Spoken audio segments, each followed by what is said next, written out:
بسم اللہ الرحمن الرحیم۔ السلام علیکم پیارے بچوں، کیسے ہیں آپ سب؟ امید کرتی ہوں کہ آپ سب خیریت سے ہوں گے۔ اللہ تعالیٰ آپ کو اپنی حفظ و امان میں رکھے۔ اسلامیات کا صفحہ نمبر 3 کھولیں۔ پیارے بچوں، میں نے آپ کو صفحہ نمبر 2 پہ اللہ تعالیٰ کے بارے میں تعارفی کہانی سنائی تھی۔ آج ہم اس کے بارے میں سوال جواب پڑھیں گے۔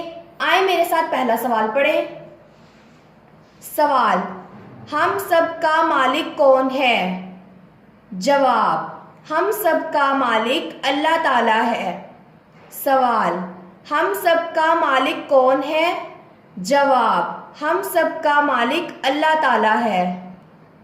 سوال: کیا اللہ تعالیٰ ایک ہے؟ جواب: جی ہاں، اللہ تعالیٰ ایک ہے۔ سوال: کیا اللہ تعالیٰ ایک ہے؟ جواب: جی ہاں، اللہ تعالیٰ ایک ہے۔ پیارے بچوں، جیسا کہ میں نے آپ کو کہانی میں بتایا تھا کہ ہم سب کا مالک اللہ تعالیٰ ہے۔ پھول اور پودے، چاند اور تارے، پرندے اور جانور، پہاڑ اور درخت، سب کے سب اللہ تعالیٰ نے پیدا کیے ہیں۔ سب کا مالک اللہ تعالیٰ ہے۔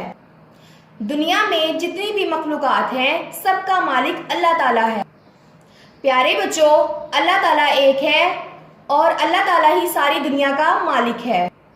اللہ تعالیٰ کا کوئی بھی شریک نہیں ہے اور کوئی بھی مددگار نہیں ہے۔ اللہ تعالیٰ جو بھی کرنا چاہتا ہے اکیلا کرتا ہے۔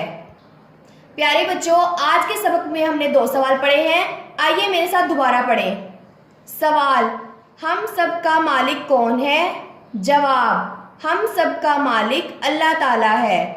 سوال: ہم سب کا مالک کون ہے؟ جواب: ہم سب کا مالک اللہ تعالیٰ ہے۔ سوال: کیا اللہ تعالیٰ ایک ہے؟ جواب: جی ہاں، اللہ تعالیٰ ایک ہے۔ سوال: کیا اللہ تعالیٰ ایک ہے؟ جواب: جی ہاں، اللہ تعالیٰ ایک ہے۔